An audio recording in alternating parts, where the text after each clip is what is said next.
بيانه باللسان ولا بالقلم. نشهد أن لا إله إلا الله وحده لا شريك له، ونشهد أن سيدنا وحبيبنا ومولانا محمدا عبده ورسوله الذي أرسله بالحق بشيرا ونذيرا وداعيا إلى الله بإذنه وسراجا وقمرا منيرا.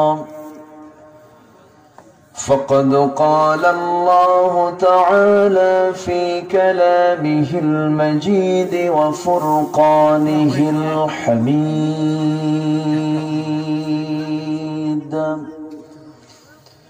أعوذ بالله من الشيطان الرجيم. بسم الله الرحمن الرحيم.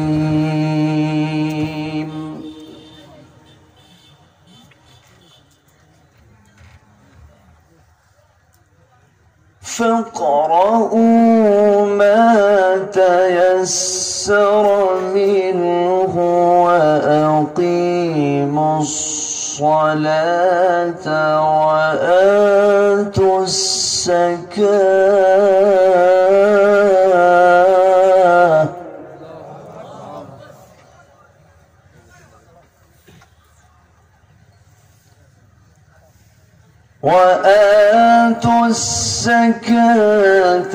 وأقرضوا الله قرضا حسنا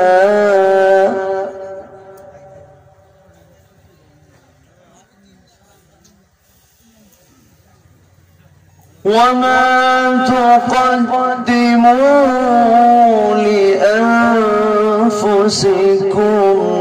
من خير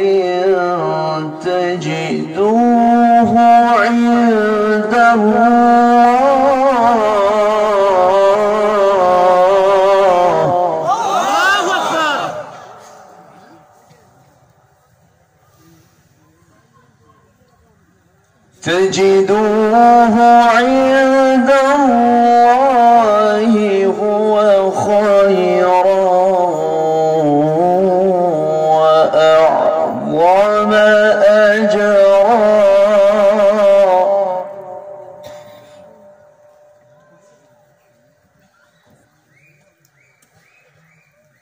واستغفروا الله إن الله غفور رحيم.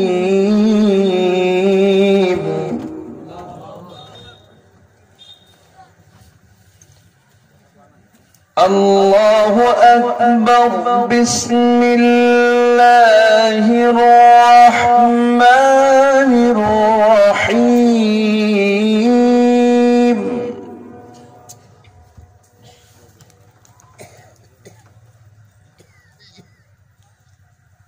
إن الله وملائكته يصلون على النبي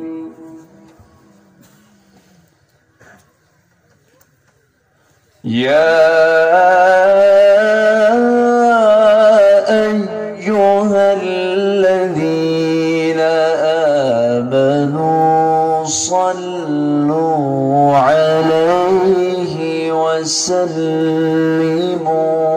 تسليما.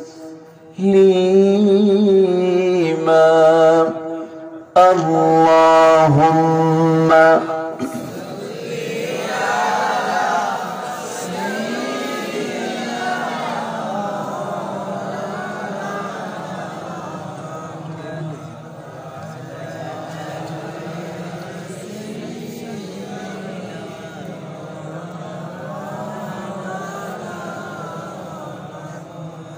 একটু মোহাব্বত দিয়ে নবীর প্রেমে মাতোয়ারা হয়ে জবান খুলে উচ্চ আওয়াজে সবাই বলুন আল্লাহুম্মা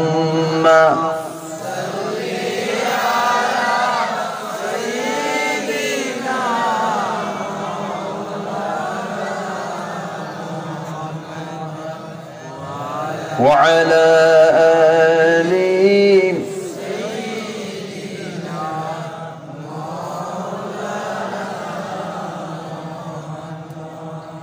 হে রাসূল তুমি যে আমার হৃদয় বাগে বুলবুল তোমার প্রেমের নিগূঢ় ছোঁয়ায় তাই তো হয়েছি ব্যাকুল হৃদয় বাগে বুলবুল আল্লাহুম্মা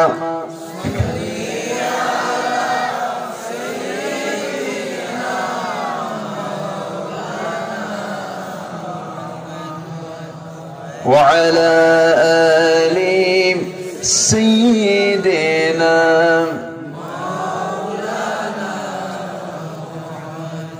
সবাই বলুন বালাগাল উলা বিকামালিহি কাশাফাত তুজা বিজামালিহি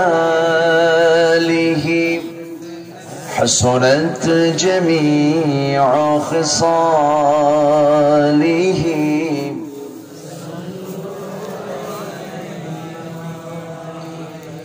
سراج الملة تمهي فخر ذو عالم دلبار مولاه شريف الأنبياء نسخا كل أديان ذغره بلغ العلا بكماله كشف التجى بجماله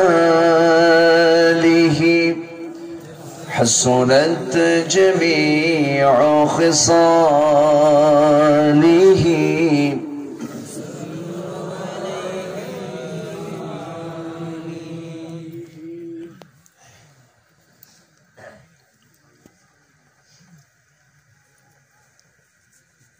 প্রাকৃতিক সৌন্দর্যে ভরপুর সিলেট অঞ্চলের মৌলভীবাজার জেলার রাজনগর উপজেলার সুনামপুর বাইতুল জান্নাহ জামে মসজিদ মাহফিল ইন্তেজামী কমিটি কর্তৃক আয়োজিত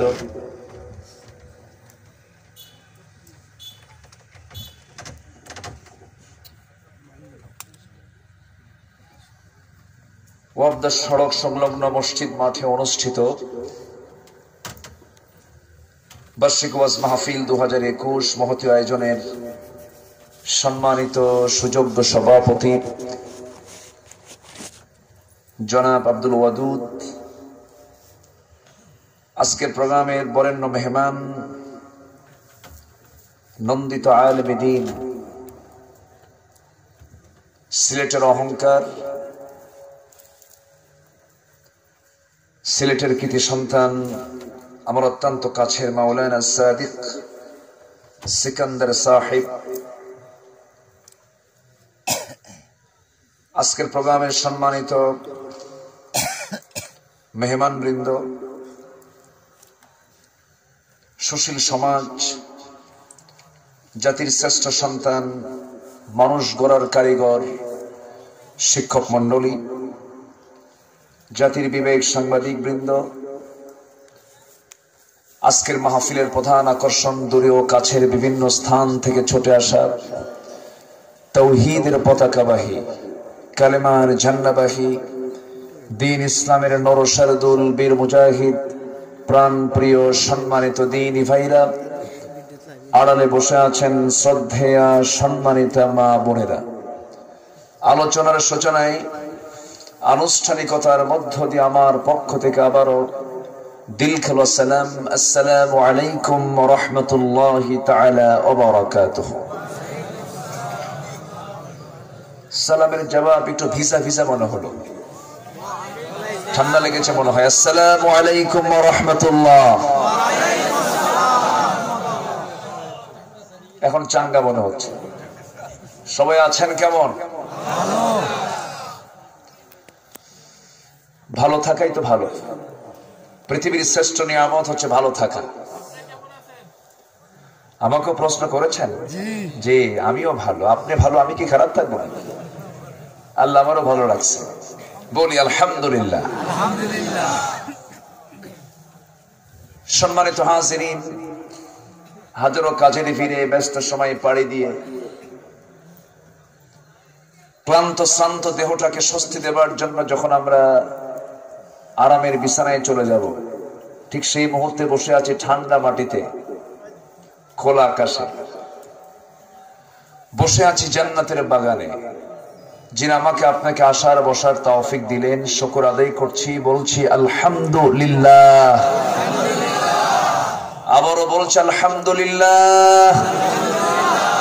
চিৎকার মেরে বলছি আল্লাহুম্মা ইন্নী আসআলুকা আল হুদা ওয়াত তুকা ওয়াল আফাফা ওয়াল গিনা।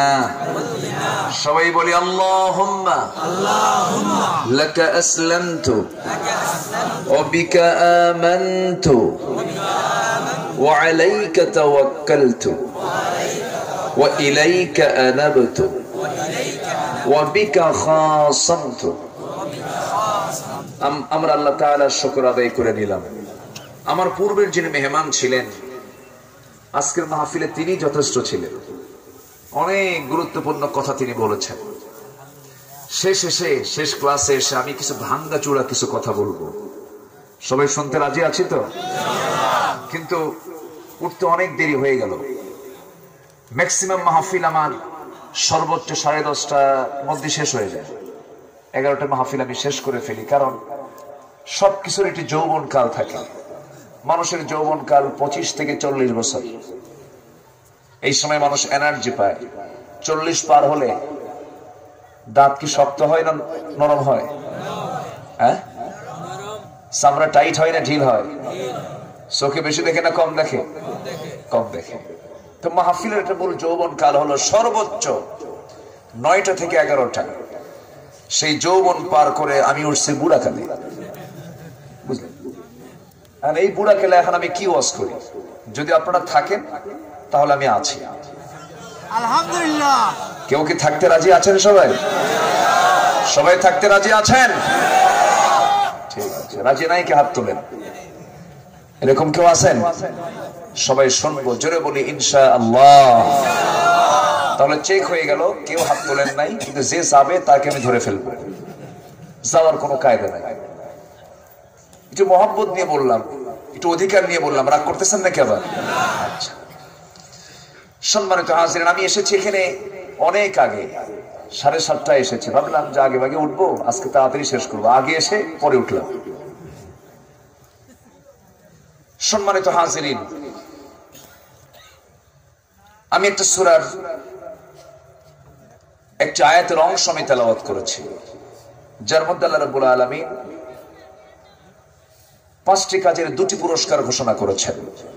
5টি কাজের জন্য কয়টি পুরস্কার? আম্মু ঘুম ধরেছে তোমার? যদি ক্লান্তি আসে, ছোট বাচ্চা তো, কারো হাতে পাঠায় দেবে, না হয় ওর থাকা কষ্ট হয়ে যাবে, ওখানে বসায় দেন। হ্যাঁ, একভাবে রেখে দেবে। সম্মানিত হাজিরিন, আল্লাহর পুরস্কার হলো, আল্লাহ বলছেন বান্দা 5টি কাজ যদি করো আমি তোমার প্রতি রহমত নাজিল করব আর গুনাহ মাফ করে দেব।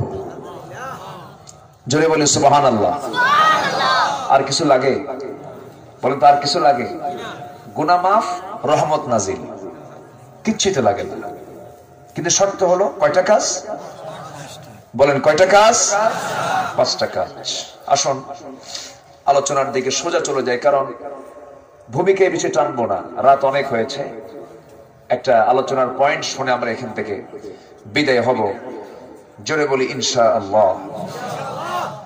আমরা সেই কালাম থেকে কথা বলছি যে কালাম আজ থেকে ১৫০০ বছর আগে নাজিল হওয়ার পরেও বিজ্ঞানের চরম উৎকর্ষতার যুগে, সায়েন্স টেকনোলজির এই প্রযুক্তির এই চূড়ান্ত মুহূর্তেও কোরআনের ভুল প্রমাণ করার কোন দুঃসাহস পৃথিবীর কেউ রাখে? আসতে বলবেন না, রাখে? কিয়ামত পর্যন্ত কেউ পারবে? সম্ভব কারো দ্বারা? পারবে না। কারণ কোরআন কার রচনা? আসতে বলবেন না, কার রচনা? বিশাল আকাশটা কার? আকাশ তো দুর্বল, তাই না? দুর্বল মনে হয় আকাশ? এই ছাদের খুঁটি কয়টা? ওই পাড়া দুই একটা আছে নাকি? আছে কোথাও? কি বিশাল সুদৃঢ় আকাশ, কতদিন তার বয়স। সূর্য কয়টা? সূর্য বলেন, কয়টা সূর্য? দুনিয়াতে কয়টা সূর্য দিয়েছেন আল্লাহ?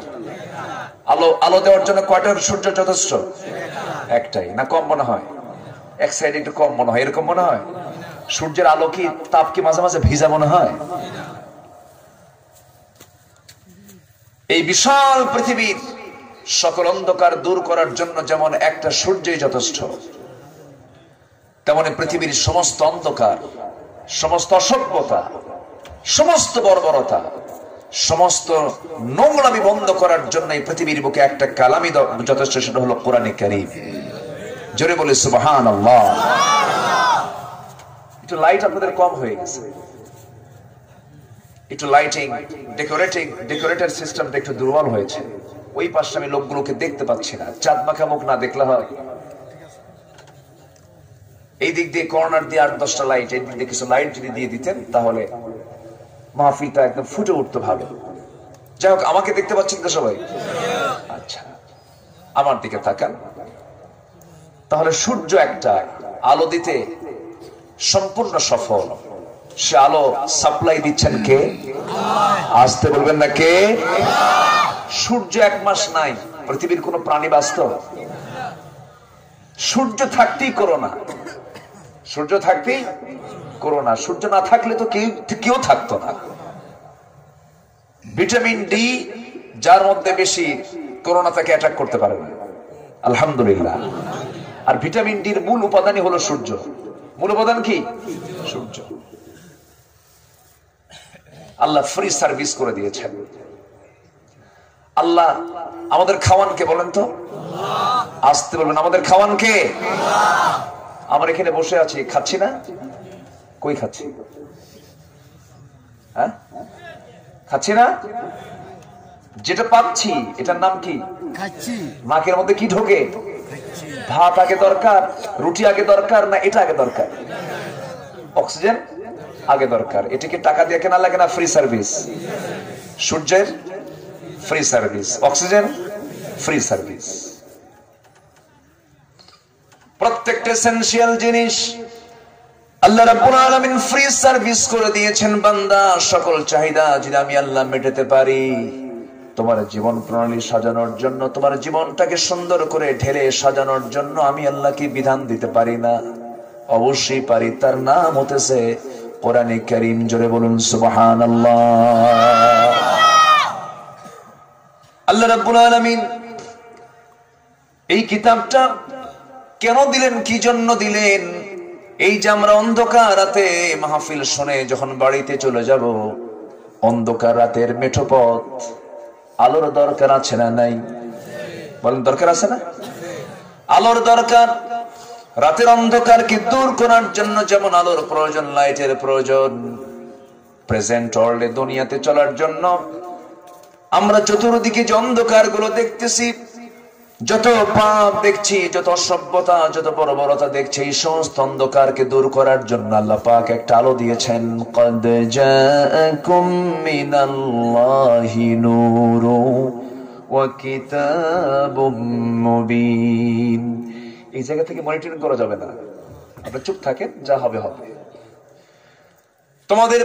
তোমাদের জন্য আমার পক্ষ থেকে নূর এসেছে, আলো এসেছে। কোরআন আমি কেন নাজিল করেছি? আলিফ লাম রা কিতাবুন আনজালনাহু ইলাইকা লিতুখরিজান নাসা মিনাল যুলুমাতি ইলান নূর। আমি কিতাবের জন্য আমি আপনাকে দিয়েছি, আপনি যেন এই কিতাব দিয়ে অন্ধকারে নিমজ্জিত জাতিকে যেন আলোর দিকে নিয়ে আসতে পারেন, এই জন্য আমি কিতাবটা দিয়েছি। হে রাসূল, এই কিতাব আপনার দায়িত্ব হলো সবার কাছে আপনি তেলাওয়াত করে শোনায় দেন, বুঝায় দেন, হিকমতের জ্ঞান দিয়ে দেন। আমার নবী যে সময়, যে যুগে, যে স্থানে জন্ম নিয়েছিলেন সেই সময়ের অবস্থা খুবই খারাপ ছিল। বর্বর অসভ্য একটা জাতি ছিল। বাবার সামনে ছেলে উলঙ্গ, ভাইয়ের সামনে ভাই উলঙ্গ হয়ে কাবার চতুর্পার্শ্বে তারা তোয়াফ করত। এতটুকু মিনিমাম লজ্জা যাদের মধ্যে ছিল না। খুনকা বদলা খুন যাদের ছিল নিত্য নৈমিত্তিক ব্যাপার। ভাঙ্গা পাতিলকে কেন্দ্র করে যুগের পর যুগ যারা যুদ্ধ লেগে রাখত, সেই সততা বিভক্ত একটা জাতিকে এক সুতার কাঠিতে আবদ্ধ করেছেন। ব্যক্তিগত কোনো মস্তিষ্ক প্রসূত কোনো বিধান দিয়ে নয়, মন গড়া কোন আইন দিয়ে নয়। এই যে একটা সুন্দর প্ল্যাটফর্মে নিয়ে এসেছেন, এর মূল অবদান হলো একমাত্র কোন কিতাবের? বলেন, আসতে বলবেন না, কোন কিতাবের? কোরআন। কোরআন যদি নাযিল না হতো রাসূল পারতেন না। কোরআন যদি না আসতো রাসূল এটাকে বাস্তবায়ন করতে পারতেন না। সেই কোরআন আজও আছে না নাই? আসতে বলবেন না, আছে না নাই? এমন একটা যুগ ছিল সেই সময়, মেয়েদের কোনো দাম ছিল না। নারীকে তারা দুর্ভাগ্যের প্রতীক মনে করত, অপয়া মনে করত। নারীর সন্তান জন্ম নেওয়াকে তারা দুর্ভাগা মনে করত। মেয়ের সন্তান হলে পরে জীবন্ত পুঁতে দুনিয়াতেই বিদায় করে দিত। সেই যুগে রাসূল ঘোষণা করলেন, যার ঘরে 3টা মেয়ে তার জন্য 3টা পৃথক জান্নাত। কেউ তো সুবহানাল্লাহ বললেন না? আপনাদের দোয়ায় আল্লাহ পাক আমাকে 3টা মেয়ে দিয়েছেন। কেউ তো আলহামদুলিল্লাহ কইলেন? বিয়ে কি আপনি দিবেন নাকি? জোরে বলেন না আলহামদুলিল্লাহ। বিয়ে তো আমিই দেবো ভাই, আপনার তো আলহামদুলিল্লাহ বলতে সমস্যা নাই। আমার ভাইরা, নবীজির 4টা মেয়ে ছিল। রাসূল বলতেন মাঝে মাঝে, ও মেয়ের বাবারা, ছেলের জন্য আগে বাজার করো না, মেয়ের জন্য আগে বাজার করো। যে ঘরে মেয়ে থাকে সেই ঘরে রহমত থাকে। কিন্তু আজকে মেয়েদের যে চলাফেরার যে ঢকঢিল, আইয়ামে জাহালিয়াতের চাইতে কোনো অংশ কম না, ঠিক কিনা? এই যে সম্প্রতি আনুষ্কা আর দিহান, আনুষ্কা দিহান, আনুষ্কার মা বলে যে আমার মেয়ের হত্যার বিচার চাই। আর আমার দাবি হলো, আমার ব্যক্তিগত অভিমত হলো, তুমি তোমার মেয়েকে বয়ফ্রেন্ডের হাতে তুলে দিয়ে বিচার চাও, তোমার আগে বিচার হওয়া দরকার। তোমার আগে বিচার হওয়া দরকার। গ্রুপ স্টাডি করতে যায় তোমার মেয়ে ছেলেদের সাথে, 10 ছেলে 1 মেয়ে। হ্যাঁ, তুমি কেমন মা? আলোচনা করব, আলোচনা চালাবো। আজকে কোথায় সমাজ? আমরা এমন রেকর্ড পেয়েছি, 3 বছরের শিশু ধর্ষিত হচ্ছে, ঠিক কিনা? এটা কি আগের যুগে হতো? অন্তত এত নিচে নামে নাই তারা। মরা লাশ কবর থেকে তুলে ধর্ষণ করে, এমন ইতিহাস আগে ছিল না। এত সভ্য আজ কেন? কি জন্য জানেন? মূল কারণ হলো কি নাই? আস্তল কি নাই? আজকে আনুষ্কা দিহানকে সামনে রেখে যদি একটু বসতো বুদ্ধিজীবীরা, কিন্তু বুদ্ধিজীবী তো মৎস্যজীবী মাছ বেঁচে খায়, বুদ্ধিজীবী বুদ্ধি বেঁচে খায়। কি বেঁচে খায়? বুদ্ধি বেঁচে খায়। ওদের মাথার মধ্যে আছে গোবর। কি আছে? গোবর। কোনো সমাধান নাই, কেউ কোনো বুদ্ধিজীবী এগুলো সমাধান করতে পারবে না যতক্ষণ না নারীর গায়ে পর্দা না উঠবে, ঠিক কিনা? ব্যাস, সমাধান তো একটাই, সহজ কথা।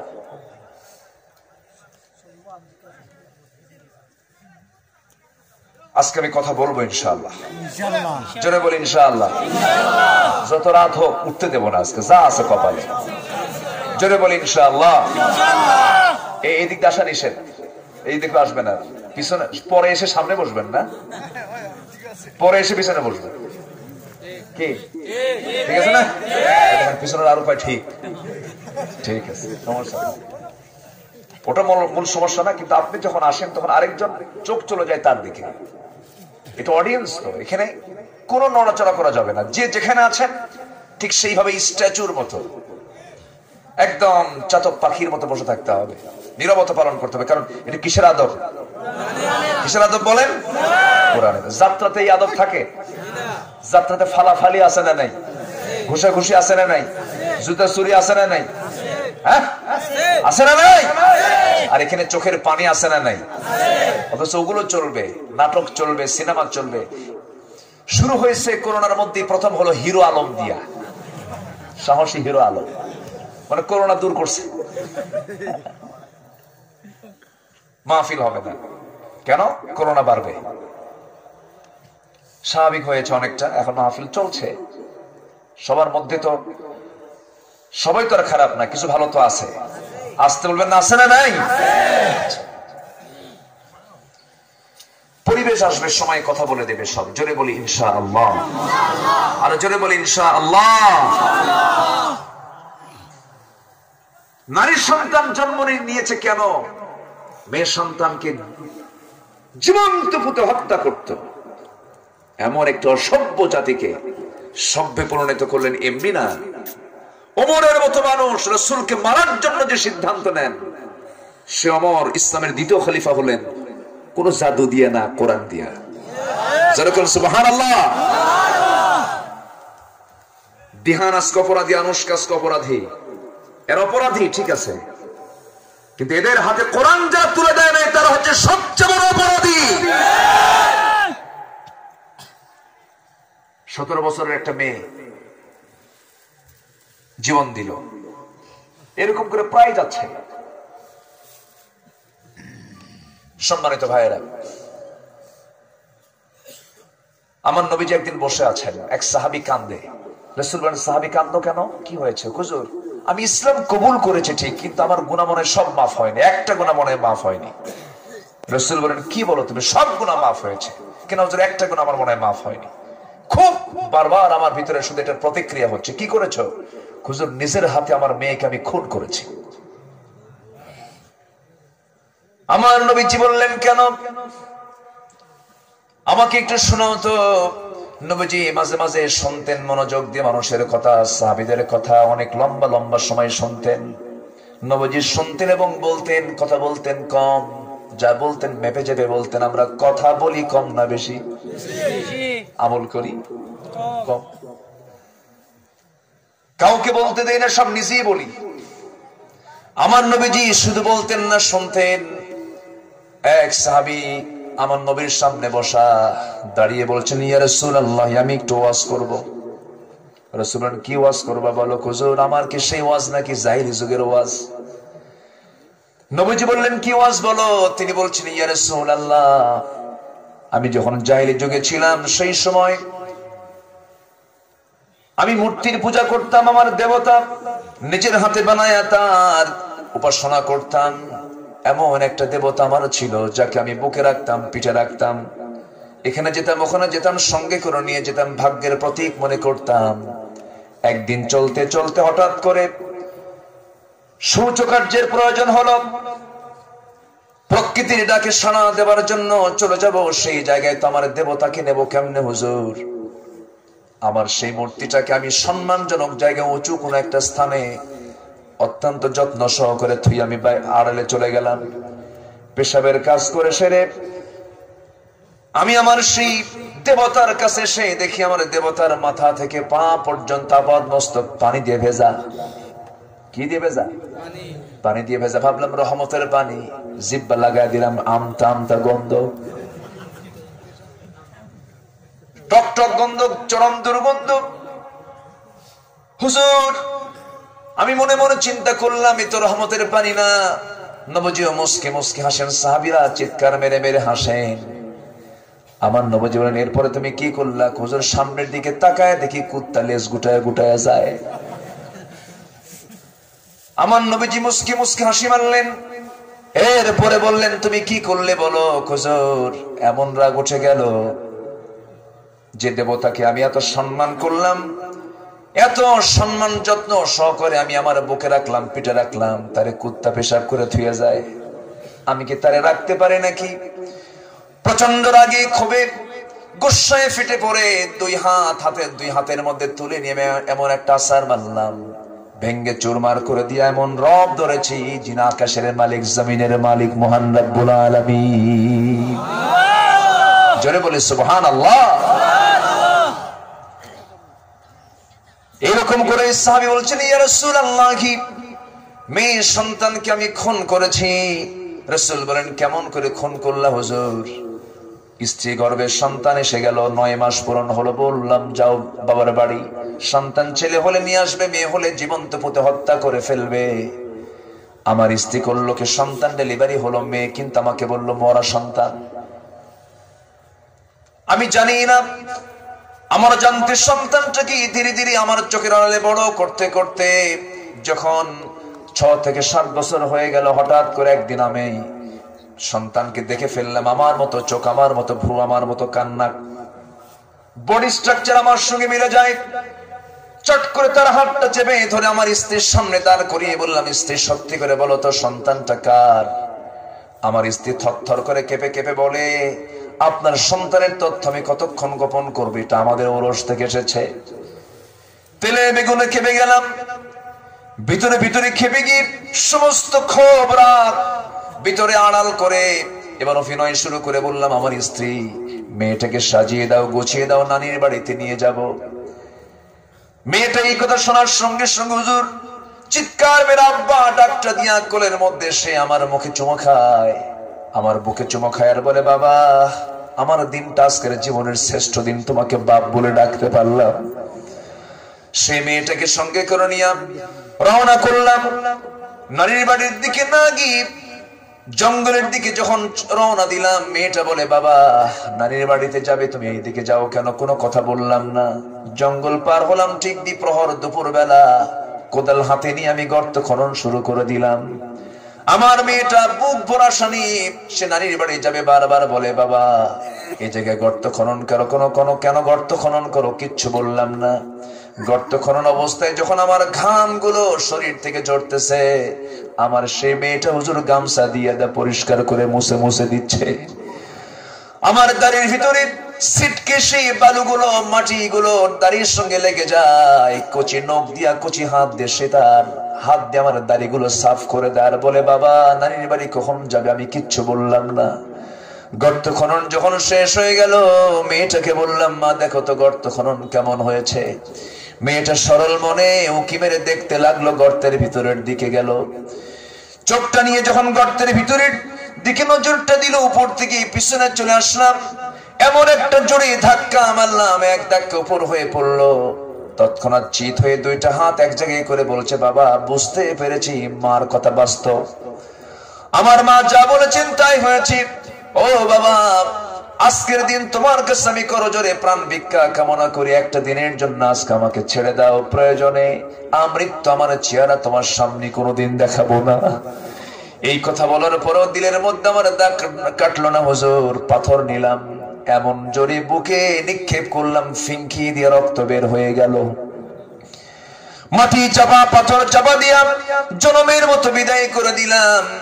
নবীজি শুনলেন আর মাথা নিচু করে চোখের পানি মুছতে মুছতে বলছেন, দাহিয়ে কালবি রে, এই যে বড় অপরাধটা করেছো, দিন এনেছো, ইসলাম কবুল করেছো, আল্লাহ পাক এই গুনাহ তোমার জীবন থেকে সাফ করে দিয়েছে।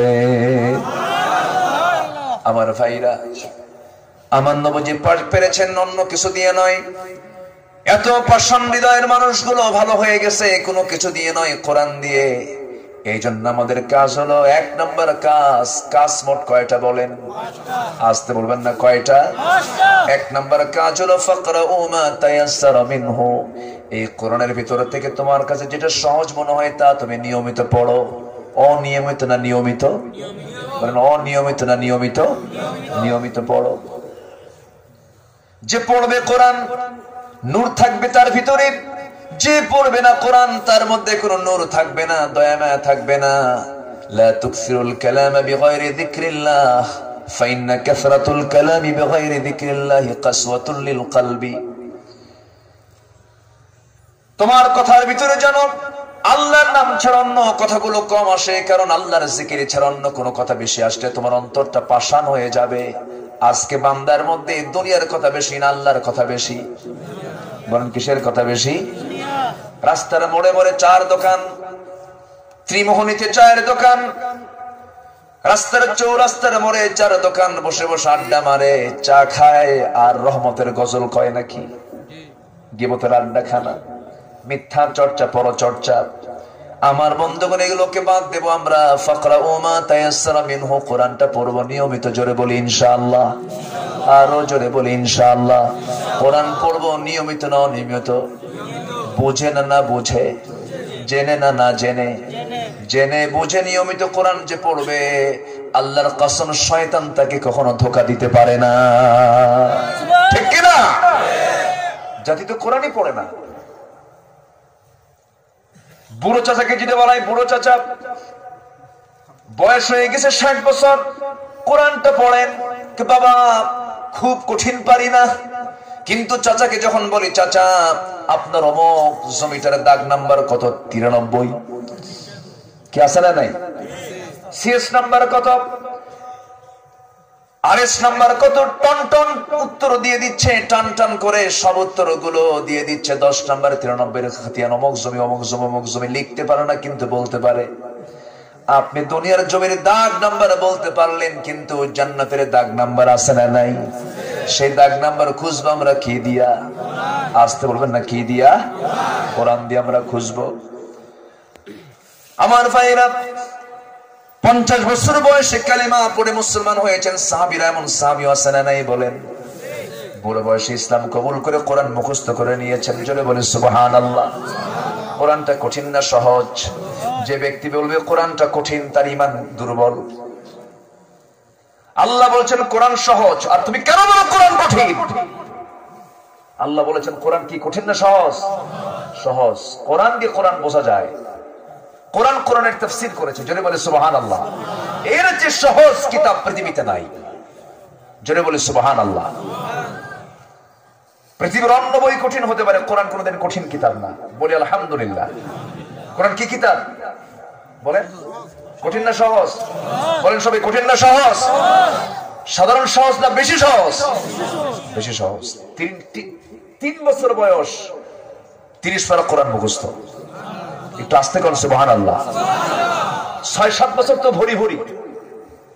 7 বছরে কোরআন মুখস্থ করা শেষ, আর 60 বছরে তোমার কোরআন পড়া হয় না। কথা বোঝেন নাই?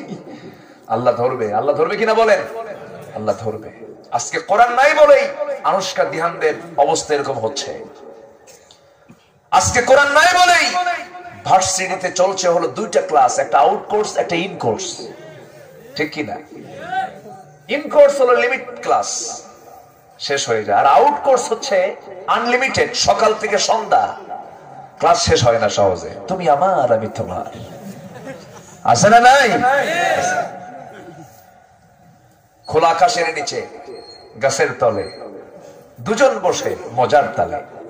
যেরকম নাউজুবিল্লাহ। এই দুষ্টমিগুলো করে, এই দুষ্টমি বন্ধ করলেই তো আনুষ্কা দিহানের পুনরাবৃত্তি হয় না। ঠিক কিনা? আগে কি ধর্ষণ হয়? ধর্ষণের সূত্র হলো আগে দর্শন। আগে কি দেখতে হবে? দর্শন, এরপর আকর্ষণ, এরপরে ঘর্ষণ, এরপরে ধর্ষণ। ঠিক কিনা? আগে তো না, আগে 3টে স্টেপ পার হওয়ার পরে তো ধর্ষণ। আপনি এগুলো রাখবেন আর আপনি বিচার করবেন ধর্ষণের মৃত্যুদণ্ড না। আগে সমস্ত ছিদ্র আগে বন্ধ করতে হবে। ঠিক কিনা? আগে ছিদ্র বন্ধ করতে হবে। আজকে কেউ কাউকে দাম দেয় না। আচ্ছা, একটা প্রশ্ন করি, মসজিদের ইমাম আজকের সমাজগুলোতে মসজিদের ইমাম মুসল্লিকে ধমকায় না মুসল্লি ইমামকে ধমকায়? মুসল্লি ইমামকে ধমকায়। সভাপতি যদি মারা যায়, মানে সভাপতি এত জুলুম করছে, মানুষ মারা গেলে বলে কি ইন্না লিল্লাহ।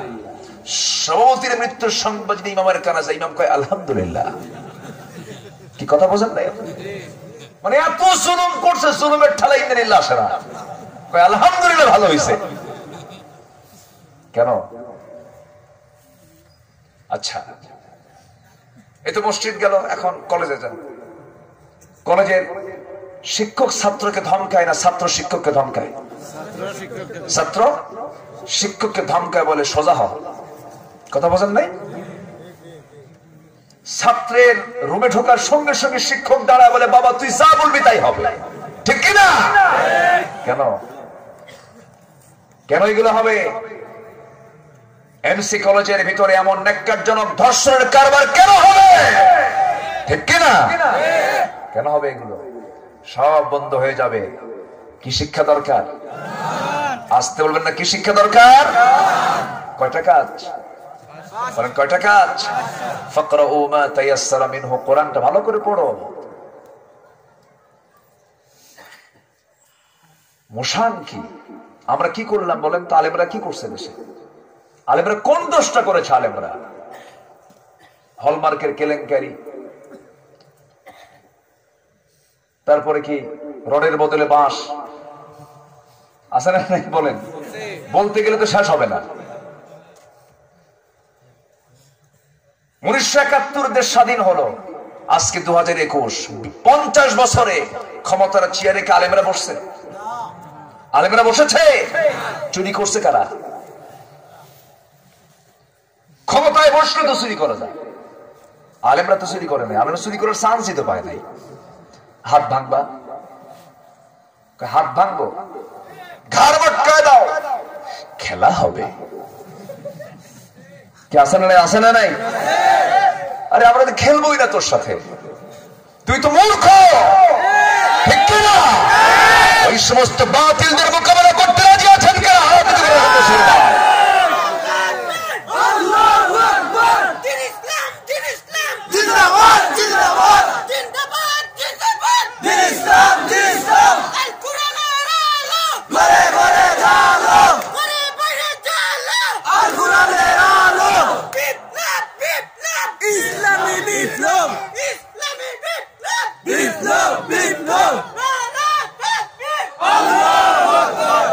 বলি আলহামদুলিল্লাহ।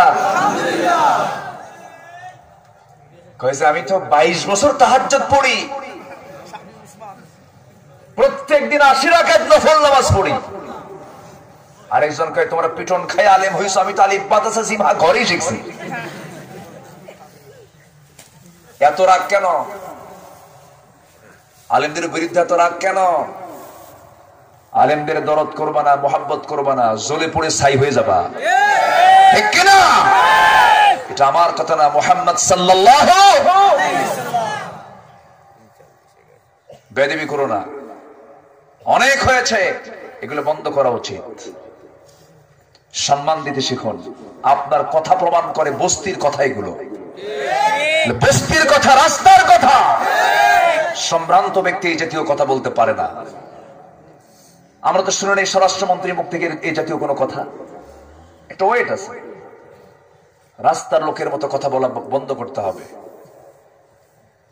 আমরা খেলতে যাব কেন? মূর্খের সঙ্গে খেলা নাই তো, মূর্খের সঙ্গে খেলা আছে। এই যে আমার আগের আলোচক তো বলেই গেছেন, ওয়া ইবাদুর রাহমানিল্লাযীনা ইয়ামশুনা আলাল আরদি হাওনা ওয়া ইযা খাতাবাহুমুল জাহিলুনা ক্বালু সালামা। মূর্খদের সঙ্গে কোনো কথাই না, গেলে সালাম দিয়ে সর। মূর্খ তো মূর্খই, ওর সঙ্গে কোনো কথাই নেই, ঠিক কি না? মূর্খ তো উল্টা বোঝে। মূর্খ কি বোঝে? মূর্খ বন্ধু দরকার না, জ্ঞানী শত্রু দরকার। জ্ঞানী শত্রু দরকার, মূর্খ বন্ধু দরকার নেই। জ্ঞানী শত্রু বন্ধু হবে, মূর্খ বন্ধু কোনদিন বন্ধু হতে পারে না। আবার পুলিশ থামেন, লোকমা দিয়ে নামের ওয়াজ করতে দেয়। আমার দিকে তাকান, আলোচনা চালাবো। আলোচনা চালাবো। ওয়াজ জীবনে বহু শুনছি আমরা, ওয়াজ সব মুখস্থ, বাস্তব কথা বলা দরকার। কয়টা কাজ করবো আমরা? ফাকরাউ মা তায়াসসারা মিনহু। আব্বু বাপ রে বাপ, মশানি তো আলাদা দেখতেছি। মাস্তান বসো, ভালো করে বসো। ও দেখি একদম মানে স্মার্টনেস নিয়ে বসতেছে। ইজি বসো, হ্যাঁ বাস।